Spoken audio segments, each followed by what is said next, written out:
ஒன்றிய அரசு கொண்டு வந்த அந்த சட்ட திருத்தத்தின்படி புதிய தேர்தல் ஆணையரை எதிர்க்கட்சி தலைவர், பிரதமரால் முன்மொழியப்படுகின்ற ஒன்றிய அமைச்சர், இந்த 3 பேர் கொண்ட குழு தேர்வு செய்யக்கூடாது. இது முழுக்க முழுக்க உச்சநீதிமன்ற தீர்ப்புக்கு எதிரானதாக இருக்கிறது.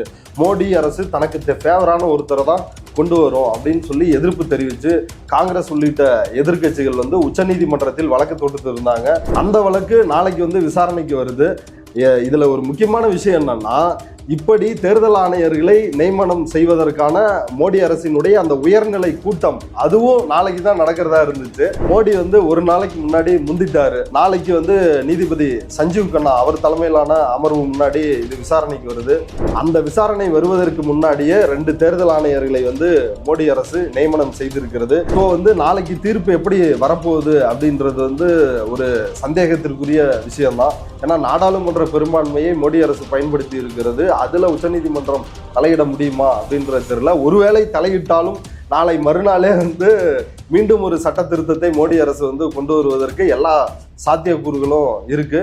பிரதமர் மோடி இல்லத்துல இன்னைக்கு அவசரமா நடந்த கூட்டத்தில் 3 பேர் கொண்ட குழு, ஏற்கனவே உச்சநீதிமன்ற தலைமை நீதிபதி சந்திரசூட்டை இந்த குழுவில இருந்து நீக்கி தான் புதிய சட்ட திருத்தமே வந்திருக்குது. இன்னைக்கு நியமனம் செய்யப்பட்டிருக்கிற இந்த 2 ஆணையர்கள் இதற்கு முன்னாடி என்னவா இருக்காங்க? ஒருத்தர் ஞானேஷ்குமார், இன்னொருத்தர் சுக்பீர் சிங் சந்து. இதுல இந்த ஞானேஷ்குமாரோட ஹிஸ்டரி ரொம்ப சுவாரஸ்யமானது. அவர் யார் அப்படின்னு, அவர் எப்படிப்பட்ட சங்கி? அவர் செயலாளராக இருக்கும் பொழுதுதான் காஷ்மீருக்கான சிறப்பு அந்தஸ்தை ரத்து செய்வதற்கான அந்த 370வது பிரிவை ரத்து செய்வதற்கான அந்த விஷயத்த ஒன்றிய அரசு செஞ்சது. அமித்ஷாவுக்கு மிக நெருக்கமானவர் இவர். அதே போல ராமஜென்ம பூமி அறக்கட்டளை, அந்த அறக்கட்டளை அமைவதற்கான அந்த மேற்பார்வையிடும் பணிகளையும் பார்த்தவர். மோடி அரசினுடைய ஒரு கையால் தான் இந்த ஞானேஷ்குமார். கண்டிப்பாக தேர்தல் நேர்மையாக நடக்க போவதில்லை. ஏன்னா ஒரே நாடு ஒரே தேர்தல் அப்படின்றதுக்கு ஏற்றாறு போல் இந்திய அரசியலமைப்பு சட்டத்தை திருத்துங்கள் அப்படின்ற ஒரு பரிந்துரையை ராம்நாத் கோவிந்த் இப்போது இருக்கிற குடியரசுத் தலைவர் திரௌபதி முர்முவுக்கு கொடுத்துருக்குறாங்க. அது மட்டும் இல்லாமல் ஒரே நாடு ஒரே தேர்தல் 2029 அதை அமல்படுத்துங்க அப்படின்ற பரிந்துரையையும் கொடுத்துருக்குறாங்க. அப்படி அந்த பரிந்துரையை அமல்படுத்தப்பட்டால் 2026 தமிழ்நாட்டில் தேர்ந்தெடுக்கப்படுகின்ற அரசு அவங்க 3 ஆண்டுகளில் அவங்களுடைய ஆட்சி கலைக்கப்படும். ஒரு மக்களால் தேர்வு செய்யப்படுகின்ற ஒரு மாநில அரசினுடைய இறையாண்மையை, ஒரு கூட்டாட்சி தத்துவத்தை கேள்விக்குள்ளாக்குகின்ற ஒரு நடைமுறையா இருக்கும். ட்ரைப்ஸ் பார்வையாளர்களுக்கு வணக்கம். உச்சநீதிமன்றம் எலக்ட்ரானிக் பாண்ட்ஸ்ல யார் யார் எவ்வளவு நிதி கொடுத்துருக்காங்கிற டீட்டெயில்ஸை SBI கண்டிப்பா வெளியிட்டே தீரணும் அப்படின்னு தீர்ப்பு கொடுத்ததுக்கு பின்னாடி அவசரமாக தேர்தல் ஆணையர் பதவி விலகினாரு. அதை தொடர்ந்து அடுத்தடுத்து இந்திய அரசியல்ல பரபரப்பான சம்பவங்கள் நடந்துகிட்டு இருக்கு. இதை தொடர்ந்து அவசர கதியில மோடி அவர்கள் இன்னைக்கு 2 தேர்தல் ஆணையரை நியமிச்சிருக்கிறாரு. அவர்கள் யாரு, இந்த நியமனத்துக்கு பின்னாடி உள்ள அரசியல் என்ன, அதை குறித்து விவாதிக்க நம்மிடையே தோழர் கரிகாலன் இருக்கிறார். வணக்கம் தோழர். வணக்கம். முதல்ல இப்ப நியமிக்கப்பட்டிருக்கிற இந்த 2 தேர்தல் ஆணையர்கள் யாரு? ஓகே, அதுக்கு முன்னாடி சுருக்கமா சில விஷயங்களை சொல்ல வேண்டியது இருக்குது நம்ம நேயர்களுக்காக. போன வருஷம் உச்சநீதிமன்றத்தில் 5 நீதிபதிகள் கொண்ட அரசியல் சாசன அமர்வு, KM ஜோசப் உச்சநீதிமன்ற நீதிபதி, அவர் தலைமையிலான அந்த அமர்வு ஒரு வரலாற்று சிறப்பு மிக்க ஒரு தீர்ப்பை வழங்கியது. அதுல பல்வேறு விஷயங்கள் பேசியிருந்தாங்க. இந்த தேர்தல் சீர்திருத்தத்திற்கான ஜனநாயக அமைப்பு ADR அவங்க பல்வேறு வழக்குகளை உச்சநீதிமன்றத்துல போட்டுட்டு இருக்கிறாங்க. அப்படி ஒரு வழக்கு தான் தேர்தல் ஆணையர்கள் நியமனம் தொடர்பான வழக்கு. தேர்தல் ஆணையம் சுதந்திரமா செயல்படுறது இல்லை, ஒன்றிய அரசின் கட்டுப்பாட்டில் இருப்பதால் தேர்தலில் தலையிடுறாங்க. பிரதமர் மோடி உள்ளிட்டவர்கள் தலையிடுறாங்க. அது ஒரு சுதந்திரமான அமைப்பா செயல்படணும், அதுக்கான புதிய வரைமுறைகளை ஏற்படுத்தி தரணும் அப்படின்றது தான் அந்த வழக்கினுடைய சாராம்சம். எப்படி உச்சநீதிமன்ற நீதிபதிகள் கொலீஜியம் முறையில தேர்வு செய்யப்படுறாங்களோ அதே முறையில் இந்த தேர்தல் ஆணையர்களையும் நியமனம் செய்யணும் அப்படின்றது தான் அந்த வழக்கினுடைய சாராம்சம். இந்திய தேர்தல் ஆணையத்தை பொறுத்த வரைக்கும் ஒரு தலைமை தேர்தல் ஆணையர், அவருக்கு கீழே 2 தேர்தல் ஆணையர்கள். இதுதான் இந்த செட்டப். இவங்க தான் இந்தியா முழுக்க தேர்தல்களை நடத்துறாங்க. குறிப்பா நாடாளுமன்ற தேர்தல் இவங்க தலைமையில தான் நடத்தப்படுகிறது. இப்படி கோட் ஆஃப் கண்டக்ட், ஒரு தேர்தல் தேதி அறிவிப்பு வந்த பிறகு பிரதமரோ மற்றவர்களோ மாநில முதல்வர்களோ அவர்களை விட அதிகாரம் பொருந்தியவர்களாக இந்த தேர்தல் ஆணையர்கள் செயல்படுவாங்க. அதுதான் இந்த தேர்தல் ஜனநாயகத்தின் ஒரு முக்கிய அம்சமா வந்து பார்க்கப்படுகிறது. இப்ப இந்த KM ஜோசப் தலைமையிலான இந்த 5 நீதிபதிகள் கொண்ட அமர்வு இந்த வழக்கை விசாரிக்கும் பொழுது ஒரு புதிய நடைமுறையை வந்து அறிமுகப்படுத்துறாங்க. அந்த நடைமுறை என்ன அப்படின்னா, பிரதமர், எதிர்க்கட்சி தலைவர், உச்சநீதிமன்ற தலைமை நீதிபதி, இப்ப இந்த 3 பேர் கொண்ட குழு தான் தேர்தல் ஆணையர் மற்றும் தலைமை தேர்தல் ஆணையர். இந்த 3 பேரையும் தேர்வு செய்யணும் அப்படின்ற ஒரு உத்தரவை பிறப்பிச்சாங்க. அதாவது இந்த விவகாரத்துல ஒரு நடுநிலையான தேர்தல் ஆணையர்களை வந்து தேர்வு செய்ய முடியும் அப்படின்றதுதான் உச்சநீதிமன்றத்தோட கருத்தா இருந்துச்சு. இந்த விசாரணையின் போது நீதிபதி KM ஜோசப் அவர் சொன்ன விஷயங்கள் வந்து பெரிய அதிர்ச்சியை ஏற்படுத்துனுச்சு. 2004 இருந்து தேர்தல் ஆணையரோட டென்யூர் வந்து 6 ஆண்டுகள் அவருடைய பதவி காலம். 6 ஆண்டு முழுமையா செயல்படாத மாதிரி. இப்ப அவரு ரிட்டையர் ஆகிற ஏஜ்ல இருப்பாரு, அவரை கொண்டு வந்து போடுவாங்க. ஒரு 2 வருஷம் இருப்பாரு, அதுக்கப்புறம் போயிடுவாரு. ஒரு 6 வருஷம் இருந்தாதான் முழுமையா அந்த அமைப்பு வந்து சுதந்திரமா இருக்க முடியும். 2004க்கு பிறகு நியமிக்கப்பட்ட தேர்தல் ஆணையர்கள் யாரும் அப்படியே 6 ஆண்டு காலம் பதவியை கொண்டவர்களாக இல்ல, உடனடியா ரிட்டையர்மெண்ட் போறவங்களா இருக்கிறாங்க. அப்புறம் எப்படியா இது வந்து சுதந்திரமா செயல்படும் அப்படின்ற ஒரு கேள்வி எழுப்பினாரு. அது மட்டும் இல்லாம ஒரு தேர்தல் ஆணையர் அப்படின்றவர் வந்து எப்படி இருக்கணும் அப்படின்னா, இந்த ஜனநாயகத்தை பொறுத்தவரை தேர்தல்கள் சுதந்திரமா நடக்கணும். குறிப்பா பிரதமரே தப்பு பண்ணாலும் தட்டி கேட்கிற மாதிரி துணிச்சலோட வந்து தேர்தல் ஆணையர்கள் வந்து இருக்கணும். அதுதான் இந்திய ஜனநாயகத்திற்கும் இந்த அரசியலமைப்பு சட்டத்திற்கும் வந்து ஒரு நேர்மையான அவர் செயல்படுறாரு, மக்களுக்கு நேர்மையா இருக்கிறாரு அப்படின்றது பொருளாகும் அப்படின்னு பேசினாரு.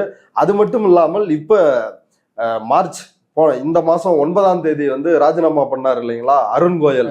அந்த அருண் கோயல் நியமனத்தை வந்து கேள்வி எழுப்பினாரு. எப்படி கேள்வி எழுப்பினாருன்னா, இந்த அருண் கோயலோட நியமனமே வந்து ரொம்ப சுவாரஸ்யமானது. அவர் எப்படி வந்து நியமனம் செய்யப்படுறாருன்னா, 2022 நவம்பர் 19ஆம் தேதி வந்து தேர்தல் ஆணையராக ஒன்றிய மோடி அரசால் நியமனம் செய்யப்படுகிறார். அவர் அதுக்கு முன்னாடி என்ன செஞ்சிட்டு இருந்தார் அப்படின்னா, பல்வேறு ஒன்றிய அரசின் அமைச்சகங்களில் வந்து செயலாளராக இருந்தாரு. அவர் தான் இப்ப அமிர்த காலம் 75 ஆசாதிகா அமிர்தோற்சவ் அப்படின்னு ஒரு ப்ரோக்ராம் இந்தியா முழுக்க மோடி அரசு பண்ணிட்டு இருக்கிறாங்க இல்லைங்களா, மிகப்பெரிய அளவுல மோடியை முன்னிறுத்தி ஒரு பிராண்ட் பண்றது அரசு செலவுலயே. அந்த திட்டங்களை எல்லாம் அந்த ஸ்கீம் எல்லாம் வடிவமைச்சு கொடுத்தவர் வந்து அவர் தான். அந்த அளவுக்கு வந்து மோடி அரசால் மோடி ரொம்ப விருப்பப்பட்டார் அவரை, அவர் வந்து தேர்தல் ஆணையரா வரணும்னு சொல்லிட்டு. அவர் பேரை வந்து சொன்ன அதே நாள்ல அவரை பத்தியான அந்த கோப்புகள் வந்து நகர்த்தப்பட்டு அன்னைக்கே அவர் நியமனம். ஆமா, அதாவது 2022 நவம்பர் 18 அவர் வந்து விருப்ப ஓய்வு பெறாரு. அவருடைய பணிக்காலம் எப்ப முடியுது அப்படின்னா, அவர் ஒரு IAS அதிகாரியா இருந்தவர். 2022 டிசம்பர் 31 அன்னைக்கு அவருடைய பதவி காலம் முடியுது. அவர் ஓய்வு பெற போறாரு. அவரை 1 மாதத்துக்கு முன்னாடியே வந்து VRS விருப்ப ஓய்வு கொடுக்குறாங்க. நவம்பர் 18ஆம் தேதி விருப்ப ஓய்வு கொடுத்து நவம்பர் 19ஆம் தேதியே மின்னல் வேகத்துல தேர்தல் ஆணையரா வந்து நியமனம் செய்யப்படுறாரு. அவர் வந்து அவருடைய பதவி காலம் 2027 வரைக்கும் இருந்துச்சு. இப்ப இருந்திருந்தாருன்னா அவர் தான் அடுத்த சீஃப் எலெக்ஷன் கமிஷனரா இருந்திருப்பாரு, தலைமை தேர்தல் ஆணையரா இருந்திருப்பாரு. இத உச்சநீதிமன்ற நீதிபதிகள் குறிப்பா KM ஜோசப் வந்து அந்த வழக்கில் கேள்வி கேட்டாரு. என்ன கேள்வி கேட்டாருன்னா, எப்படிப்பா ஒரே நாள்ல இவரை வந்து இவ்வளவு மின்னல் வேகத்துல நியமிச்சிருக்கிறீங்களே, அதுக்கு என்ன காரணம், என்ன நடைமுறையை வந்து பின்பற்றுனீங்க அப்படின்னு கேள்விக்கு உட்படுத்தினாரு. அந்த வழக்கில் தான் பிரதமர், எதிர்க்கட்சி தலைவர், உச்சநீதிமன்ற தலைமை நீதிபதி இந்த 3 பேர், அதாவது யாருன்னா உச்சநீதிமன்ற நீதிபதி KM ஜோசப் கொடுத்த தீர்ப்பின்படி பிரதமர் மோடி, எதிர்க்கட்சி தலைவர் ஆதிர் ரஞ்சன் சௌத்ரி மற்றும் உச்சநீதிமன்ற தலைமை நீதிபதியா இருக்கிற சந்திரசூட், இவங்க 3 பேர் சேர்ந்துதான் தேர்தல் ஆணையர் மற்றும் தலைமை தேர்தல் ஆணையரை வந்து தேர்வு செய்யணும் அப்படின்றதான் அந்த உத்தரவு. அந்த உத்தரவு மோடி அரசுக்கு போட்ட ஒரு கடிவாளமாக பார்க்கப்பட்டது. இந்த தீர்ப்பு வந்த உடனேயே அதை ஒட்டி வந்த நாடாளுமன்ற கூட்டத்தொடரில் இதுல மோடி வந்து ஒரு திருத்தத்தை கொண்டு வராரு, நாடாளுமன்ற பெரும்பான்மையை பயன்படுத்தி. அந்த திருத்தம் மிக முக்கியமான திருத்தம். உச்சநீதிமன்ற 5 நீதிபதிகள் கொண்ட அரசியல் சாசன அமர்வு கொடுத்த தீர்ப்பை ஒண்ணுமே இல்லாம புஸ்வானமா ஆக்குற திருத்தத்தை மோடி கொண்டு வர்றார். அந்த திருத்தம் என்னன்னா, பிரதமரால் முன்மொழியப்படுகின்ற கேபினெட் அமைச்சர், ஒன்றிய அமைச்சர், அது மட்டும் இல்லாம எதிர்க்கட்சி தலைவர். இப்ப இதுல மெஜாரிட்டி யாரு? கண்டிப்பா ஒன்றிய அரசு தான், ஆளும் கட்சியினுடைய மெஜாரிட்டி தான் இதுல இருக்குது. பிரதமரும் ஒன்றிய அமைச்சரும் யார் வந்து முடிவு செய்யறாங்களோ அவர் தான் வந்து பிரதமரை மீறி ஒரு ஒன்றிய அமைச்சர் வந்து வேற ஒருவரை செயல்பட போறது இல்ல. எதிர்க்கட்சி தலைவர் அதுல ஒரு பொம்மைக்கு மக்களை ஏமாற்றுவதற்காக அப்படி வச்சுக்கிறாங்க.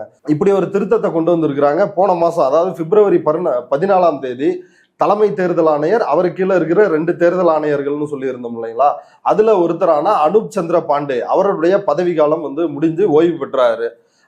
அந்த இடம் வந்து காலியாவே இருந்துச்சு. அதே மாதிரி இந்த மார்ச் 9ஆம் தேதி அருண் கோயல் மின்னல் வேகத்தில் வந்தவர் எதுக்காக திடீர் ராஜினாமா செஞ்சாரு, அதுவே மிகப்பெரிய கேள்விகளை ஏற்படுத்தினுச்சு. தலைமை தேர்தல் ஆணையருக்கும் அவருக்கும் வந்து கருத்து வேறுபாடு அப்படின்ற ஒரு விஷயம் இருந்துச்சு. மேற்கு வங்கத்துக்கு போயிட்டு அங்க எப்படி எலெக்ஷன் நடத்தலாம், மேற்கு வங்கத்தை பொறுத்த வரைக்கும் ஏற்கனவே போன நாடாளுமன்ற தேர்தலே 7-8 கட்டங்களா நடத்தினாங்க. சட்டமன்ற தேர்தலையும் அப்படி வந்து நடத்தினாங்க.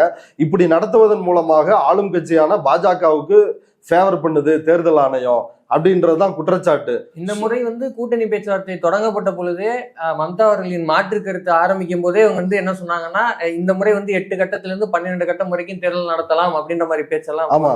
சோ மோடி அரசுக்கு ஃபேவரா மோடியினுடைய ஆளாக கருதப்பட்ட அருண் கோயல் அவருடைய ராஜினாமா, அந்த இடம் வந்து காலியா இருக்குது. அவர் ஏன் ராஜினாமா பண்ணார் அப்படின்ற தகவலே என்ன தெரியல. சேர்றப்ப எதுக்கு ராஜினாமா பண்ணிட்டு வந்து சேர்ந்தாருன்னு தெரியல. போறப்ப எதுக்கு சேர்ந்தது வந்து அது கிளியர் கட்டா தெரியுது. இந்த கவர்மெண்ட்டுக்கு வந்து ஃபேவரா இருக்கணும், நம்மால் ஒருத்தர் வந்து 2027 வரைக்கும் தலைமை தேர்தல் ஆணையரா இருக்கணும் அப்படின்றது புரிஞ்சுக்க முடியுது.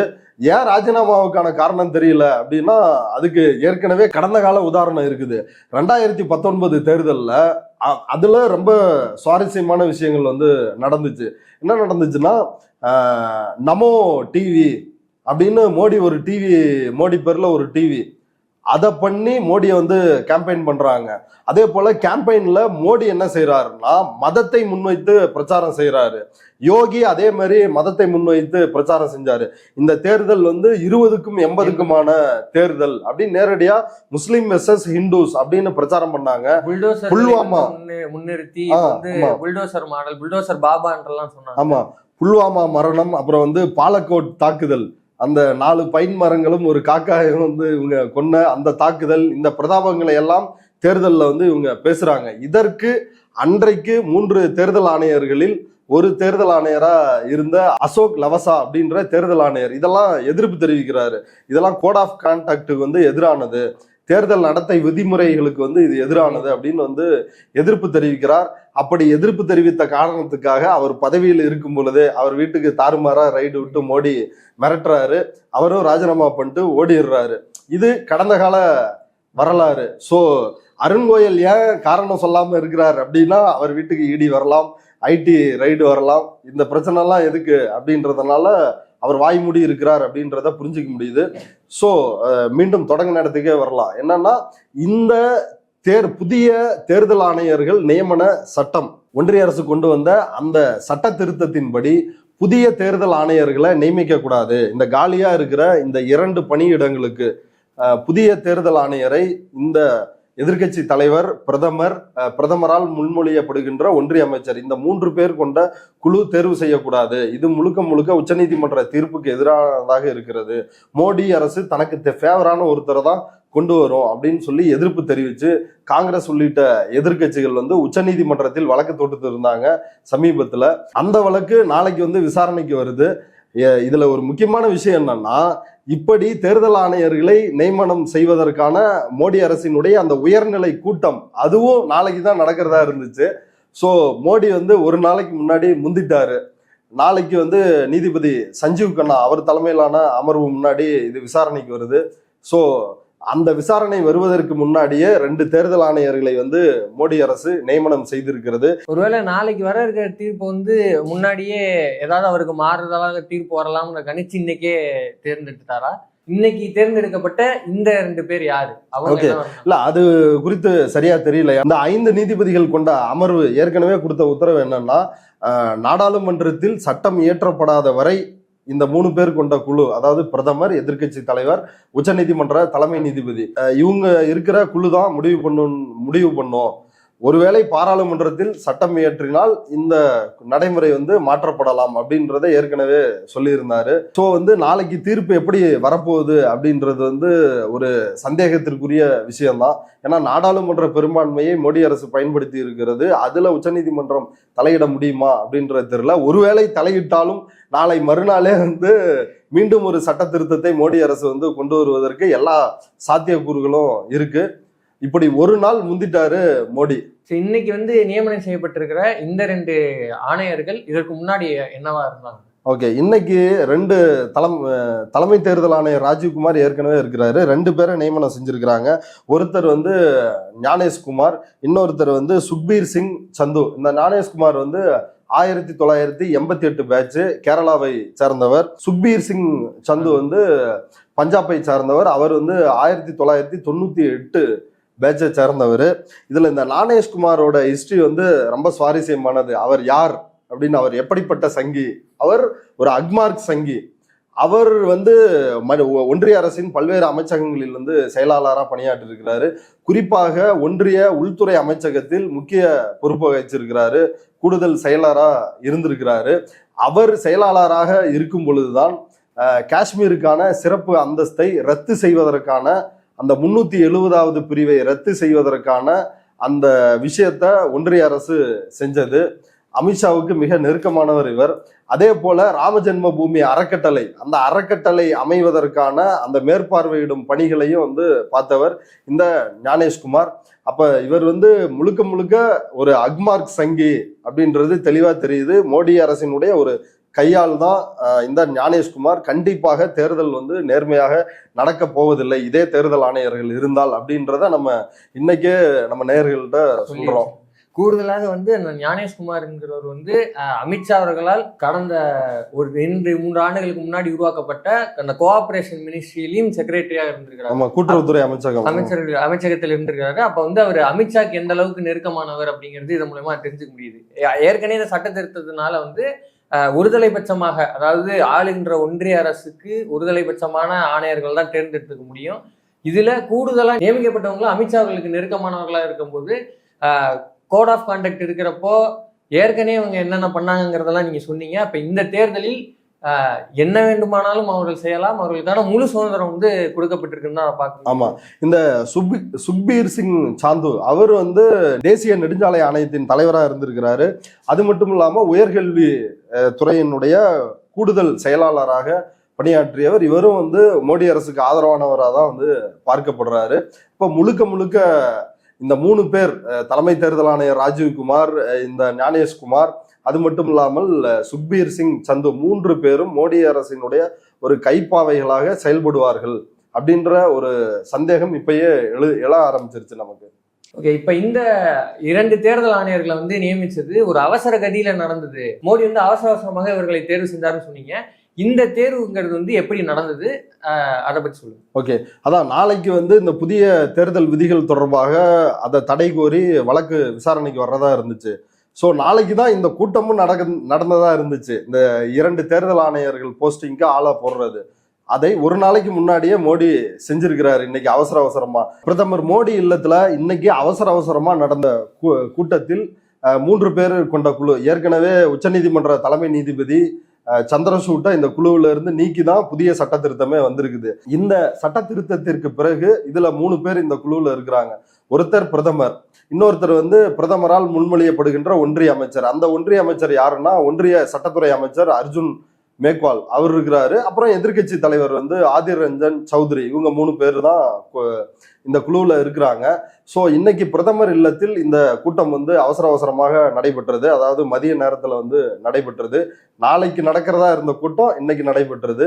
அந்த கூட்டத்தில் என்ன நடந்தது அப்படின்றத எதிர்கட்சி தலைவர், காங்கிரஸ் கட்சியை சார்ந்த ஆதிர் ரஞ்சன் சௌத்ரி அவர் வந்து அம்பலப்படுத்தி இருக்கிறாரு. அவர்கிட்ட மொத்தம் இந்த 2 போஸ்டிங்க்கு வந்து 212 பேர் கொண்ட லிஸ்ட்டை வந்து நேற்று என்கிட்ட கொடுத்தாங்க.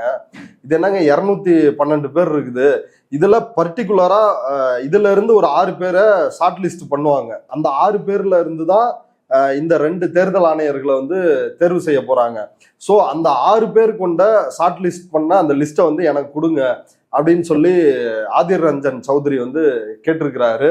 அவருக்கு நேற்றிலிருந்து தராமல் இந்த கூட்டம் பிரதமர் இல்லத்தில் தொடங்குவதற்கு 10 நிமிடத்திற்கு முன்னாடி தான் இந்த 6 பேர் கொண்ட லிஸ்ட்டை வந்து கொடுத்திருக்கிறாரு. இதற்கு கடும் கண்டனத்தையும் எதிர்ப்பையும் இந்த கூட்டத்தில் ஆதிர் ரஞ்சன் சௌத்ரி வந்து தெரிவிச்சிருக்கிறாரு. இதுதான் இன்னைக்கு பிரதமர் இல்லத்தில் நடந்திருக்குது அவசரமா. கூடவே அவர் என்ன சொல்லியிருக்காருன்னா, ஏற்கனவே உச்சநீதிமன்ற தலைமை நீதிபதி இல்லைங்கிறது தெரியும், இந்த விஷயத்தை வந்து குறை சொல்ல முடியாத நிலைமைக்கு ஆயிடுச்சு, ஆனால் இந்த தேர்வு செஞ்ச முறையில வந்து ஏற்றுக்கொள்ள முடியாததான் இருக்கு அப்படின்னு அவர் சொல்லியிருக்காரு. ஏற்கனவே பாராளுமன்ற அந்த தொடர்களை எல்லாம் பார்ப்பவர்களுக்கு தெரியும், அர்ஜுன் மெக்வால் வந்து எந்த அளவுக்கு மோடியின் புகழ பாடுவார் அப்படிங்கிறது. அது போக அதிர் ரஞ்சன் சௌத்ரிக்கு கொடுக்கப்பட்ட அந்த நேரம், அர்ஜுன் மெக்வால் அவர்களை வந்து அந்த குழுக்குள்ள வச்சதுல இருந்தே தெரியுது இவங்க எந்த அளவுக்கு அந்த தேர்வு நடத்தி போயிருப்பாங்கன்னு. ஓகே, இப்ப இதுல இன்னொன்னு, இந்த தேர்தல் குறித்து இன்னொரு முக்கிய தகவல் வந்து வெளியாயிருக்குது. ஒரே நாடு ஒரே தேர்தல், அதுதான் மோடி அரசினுடைய ஒரு முழக்கமா இருக்குது. அப்படி இந்த ஒரே நாடு ஒரே தேர்தல் நடத்துவது சம்பந்தமாக இதை ஆய்வு பண்ணி ஆய்வு முடிவுகளை கொடுங்க அப்படின்னு சொல்லிட்டு முன்னாள் குடியரசுத் தலைவர் ராம்நாத் கோவிந்த் அவர் தலைமையில ஒரு 8 பேர் கொண்ட குழு வந்து அமைக்கப்பட்டது. அந்த குழு கிட்டத்தட்ட 191 நாள் ஆய்வு செஞ்சு 18,000 பக்கங்கள் கொண்ட ஒரு அறிக்கையை இன்றைக்கு குடியரசுத் தலைவரிடம் வந்து ஒப்படைச்சிருக்கிறாங்க. குடியரசுத் தலைவர்கிட்ட இதை ஒப்படைக்கிற நேரத்துல கூடவே அமித்ஷா ஜி வந்து கூட இருந்தாரு. அவங்க இன்னைக்கு கொடுத்திருக்கிற முடிவுகள் வந்து ரொம்ப முக்கியமான முடிவுகள். இந்திய அரசியலின் இந்த தேர்தல் ஜனநாயகத்தில் மிகப்பெரிய ஒரு மாற்றத்தை வந்து ஏற்படுத்த போகுது. ஏன் அப்படி ஒரு மாற்றத்தை ஏற்படுத்த போகுது? ஏன்னா ஒரே நாடு ஒரே தேர்தல் அப்படின்றதுக்கு ஏற்றாற் போல் இந்திய அரசியலமைப்பு சட்டத்தை திருத்துங்கள் அப்படின்ற ஒரு பரிந்துரையை ராம்நாத் கோவிந்த் இப்போது இருக்கிற குடியரசுத் தலைவர் திரௌபதி முர்முவுக்கு வந்து கொடுத்திருக்கிறாங்க அந்த 18,000 பக்கங்கள் கொண்ட அறிக்கையில். அது மட்டும் இல்லாமல் ஒரே நாடு ஒரே தேர்தல் 2029 அதை அமல்படுத்துங்க அப்படின்ற பரிந்துரையையும் கொடுத்திருக்கிறாங்க. இதுல முக்கியமா என்னன்னா 2026 தமிழ்நாடு சட்டமன்றத்துக்கான தேர்தல் நடக்க போகுது, 2027 கேரள சட்டமன்றத்துக்கான தேர்தல் நடக்க போகுது, 2028 வெஸ்ட் பெங்காலுக்கான தேர்தல் நடக்க போகுது, அடுத்தடுத்து நடக்க போகுது. அப்படி சட்டமன்ற தேர்தல் வந்து நடக்கிறப்ப 2029 இந்த 24 எந்த அரசு தேர்ந்தெடுக்கப்பட்டாலும் அந்த அரசினுடைய பதவி காலம் 5 ஆண்டுகளில் முடிஞ்சிடும் 2029. ஸோ 2029 இந்த சட்டமன்றங்கள் அதுக்கான தேர்தலும் ஒரே நேரத்தில் வந்து நடத்தலாம் அப்படின்ற பரிந்துரையை வந்து கொடுத்திருக்கிறாங்க. நாடாளுமன்றத்திற்கும் சட்டமன்றத்திற்கும் ஒரே நேரத்தில் தேர்தல் அப்படின்றது வந்து அமல்படுத்துங்கள் அப்படின்ற ஒரு பரிந்துரையை திரௌபதி முர்முவிடம் முன்னாள் குடியரசுத் தலைவர் ராம்நாத் கோவிந்த் வந்து கொடுத்திருக்கிறாரு. அப்படி அந்த பரிந்துரையை வந்து அமல்படுத்தப்பட்டால் 2026 தமிழ்நாட்டில் தேர்ந்தெடுக்கப்படுகின்ற அரசு அவங்க 3 ஆண்டுகளில் வந்து அவங்களுடைய ஆட்சி வந்து கலைக்கப்படும், ஆட்சி வந்து முடிவடையும். அதற்கு பிறகு அதே போல 2 ஆண்டுகளில் கேரளா அரசினுடைய ஆட்சி வந்து கலைக்கப்படும். அதே போல வெஸ்ட் பெங்கால்ல ஒரே ஆண்டில் வந்து ஆட்சி கலைக்கப்படும். இது முழுக்க ஒரு மக்களால் தேர்வு செய்யப்படுகின்ற ஒரு மாநில அரசினுடைய இறையாண்மையை, ஒரு கூட்டாட்சி தத்துவத்தை கேள்விக்குள்ளாக்குகின்ற ஒரு நடைமுறையா இருக்கும் அப்படின்னு சொல்றாங்க. இந்த முக்கிய தகவலை வந்து பத்திரிகையாளர் அரவிந்த் குணசேகர் அவர் தன்னுடைய எக்ஸ் பக்கத்துல வந்து வெளியிட்டு இருக்கிறாரு. ஸோ தேர்தல் அப்படி இன்னைக்கு பல்வேறு பரபரப்புகள் வந்து தேர்தல் சம்பந்தமாக நமக்கு இந்திய அளவில் நடந்திருக்கு. 2024 பிறகு தேர்தலே இருக்காது, ஒரு அதிபர் ஆட்சி இந்தியாவில் வரப்போகுது அப்படின்ற கருத்தும் அச்சமும் எதிர்கட்சிகளால் முன்வைக்கப்படுற இந்த சூழல்ல தான் ராம்நாத் கோவிந்த் இப்படி ஒரு பரிந்துரையை கொடுத்திருக்கிறாரு அப்படின்றது ஒரு கவனிக்கத்தக்க விஷயம். இப்போ சமீப கொஞ்ச நாட்களாக எதிர்கட்சிகள் அனைவரும் வந்து இந்த விவிபேட் இயந்திரத்தை கண்டிப்பாக இவிஎம் மிஷினோட எல்லா இவிஎம் மிஷினோட அது பொருத்தப்பட்டிருக்க வேண்டும் அப்படின்னு அந்தந்த மாநிலங்கள்ல தேர்தல் ஆணையர்களை பார்த்து மனுக்களாகவோ அவங்க கோரிக்கையை கொடுக்க ஆரம்பிச்சிருந்தாங்க. அதுவும் இல்லாம இந்திய அளவுல இந்த கோரிக்கையும் வலுவா வச்சுக்கிட்டே வராங்க. ஏற்கனவே இந்த இவிஎம் மிஷின்களை தயாரிக்கிற பாரத் எலக்ட்ரானிக்ஸ் நிறுவனங்கள்ல அந்த டைரக்டர் இதுல வந்து அதிகமான பாஜகவை சேர்ந்த நபர்கள் இருக்கிறதா குற்றச்சாட்டு. பாஜக நிர்வாகிகள் இருக்கிறாங்க, தமிழகத்து பாஜகவை சார்ந்த ஒருத்தர் கூட இருக்கிறாங்கன்னு நம்ம பேட்டியில பத்திரிகையாளர் கார்த்திகேயன் வந்து சொல்லியிருந்தாரு.